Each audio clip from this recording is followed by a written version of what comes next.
ओम ओम ओम।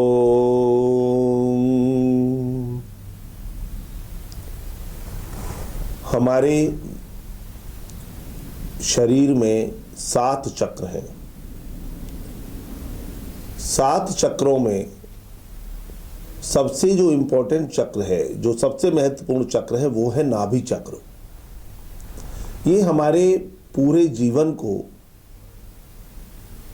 एक तारतम्य में बिठा सकता है। यदि सही हो अपनी जगह पर, हमारा जीवन बड़े सुखपूर्वक चल सकता है, निरोगी रह सकते हैं, स्वस्थ रह सकते हैं। और यदि ये गया हुआ है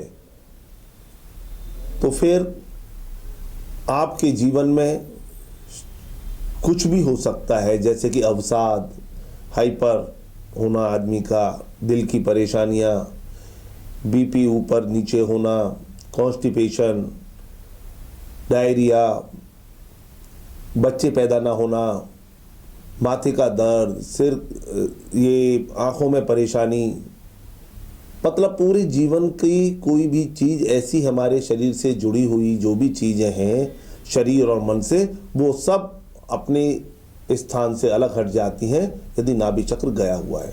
क्योंकि सभी चक्रों में ये सबसे महत्वपूर्ण चक्र है। नीचे के जो 2 चक्र हैं, स्वादिष्टान और मूलाधार, ये इनको तो कंट्रोल करता ही है, जिससे कि हमारी ये सब बीमारियां होती हैं, मधुमेह और ये सब जो भी बीमारी होती हैं, वो सब उसी कारण से ही हैं।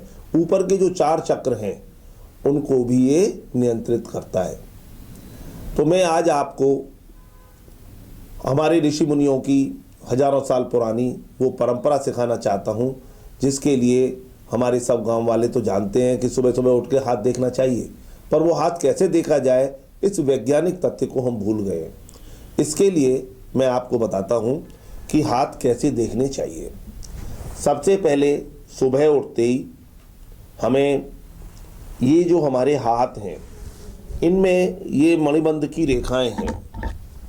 देखिए, जैसे इस हाथ में मेरे में ये मणिबंध की रेखा है और इसमें ये मणिबंध की रेखा है, ये वाली, ठीक है जी। हमने ये दोनों मणिबंध की रेखाएं मिलाई और मिलाने के बाद हम सीधा करते हुए हाथों को, हमने, देखिए मेरी पोजीशन देखते रहिए, हाथों को सीधा करते हुए हम मिला रहे हैं। और ये जो हमारी सबसे छोटी उंगलियां हैं, इनको हमने जब मिलाया तो ये बराबर होनी चाहिए। जैसे देख रहे हैं आप, बिल्कुल बराबर है टिप्स।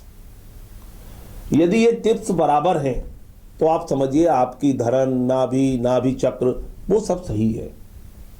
परंतु यदि ये गया हुआ है तो आप जो है फिर निश्चित समझ लीजिए, छोटी या बड़ी होने पर ये आप निश्चित समझ लीजिए कि आपको कोई ना कोई परेशानी अंदर ही अंदर चल रही है। जब तक हम 35-40 साल की अवस्था तक रहते हैं तो हमारे शरीर में ज़्यादा हमारे सेल बनते हैं, तो बीमारियां कम महसूस होती हैं। पर उसके बाद फिर नई नई बीमारियां खड़ी हो जाती हैं। फिर हम कहते हैं कि हम तो, हमारा तो पूरा जीवन ठीक था, हमने तो सही तरीके से खाना भी खाया, सही तरीके से योगासन भी किए, परंतु वो चीज़ें कुछ असर क्यों नहीं हुई? क्योंकि जब नाभि चक्र गया होगा तो आप चाहे कैसा भी कोई भी आसन कर लीजिए, चाहे कितनी आचार विचार से रह लीजिए, तब तक वो कुछ नहीं ठीक हो सकते जब तक कि नाभि चक्र गया हुआ है। इसके लिए हमारे ऋषि मुनियों ने बहुत साल पहले एक मंत्र भी दिया हमको, कराग्रे बसति लक्ष्मी, कर मध्य सरस्वती, कर मूले तु गोविंदा, प्रभाते कर दर्शनम। तो इसका जो अर्थ था वो ये था कि हाथ के आगे वाले भाग में लक्ष्मी जी, बीच में सरस्वती, अंत में गोविंद यानी कि भगवान हैं। तो उन्होंने ये मंत्र इसलिए दिया जिससे कि रोज सुबह उठ करके आदमी इसको धर्म से जोड़ ले और रोज देखे। पर वो प्रोसीजर हम बीच में भूल गए, वैज्ञानिक तरीके को उसको भूल गए। अब हम सिर्फ हाथ देखते हैं, जो कि हाथ देखने मात्र से कुछ नहीं होगा। आप आपके पास यदि कोई रिवॉल्वर है, पिस्तौल है, तो आप उसको देखने मात्र से वो नहीं चलने वाली। उसके लिए आपको उसकी सब चीज़ें करनी पड़ेंगी, उसको उठाना भी पड़ेगा, उसमें गोली भी भरनी पड़ेगी, निशाना भी लेना पड़ेगा। तब जब आप उसको खींच करके दबाएंगे तब वो उसमें से गोली निकलेगी। ऐसे ही हमको यदि अपने जीवन में सुख शांति निरोगी होना है तो आपको सुबह सुबह इस तरकीब से इसको देखिए, और ठीक करने के इसके जो पुरातन उपाय थे उनमें से भी आप कुछ कर सकते हैं। और एक नाभि चक्र नाम की गोली भी अभी आई है, वो भी आप इस्तेमाल कर सकते हैं। वो 10 मिनट में गोली ठीक कर देती है और जीवन को आप अपने को सुखमय महसूस कर सकते हैं। क्योंकि जब तक आपका शरीर निरोगी नहीं होगा तो लक्ष्मी भी नहीं कमाने जा सकते आप, मन भी ठीक नहीं होगा तो भगवान कहाँ से मिलेंगे। और यदि आपका नाभि चक्र ठीक है तो आप निरोगी हैं तो कमाने जा रहे हैं, और मन भी ठीक है तो जब पैसा आप कमा लेंगे तो आपके जीवन जो प्रक्रिया है वो ठीक ठाक चलेगी, परिवार को ठीक रखेंगे आप, तो वो सब चीज़ें बहुत अच्छे तरीके से आपके जीवन को चलाएंगी और आप सुख में रहेंगे। यदि आपका नाभि चक गया हुआ है तो उल्टा हो गया, कमाने तो जा ही नहीं रहे आप, फिर तो वैद्य के यहाँ बैठे हुए हैं, डॉक्टर के यहाँ बैठे हुए हैं, उससे कमाने की प्रक्रिया खत्म हो गई, खर्च होने की ओर चालू हो गई। तो आपको कहाँ से शरीर मिलेगा, कहाँ से मन ठीक होगा, कहाँ से भगवान मिलेंगे।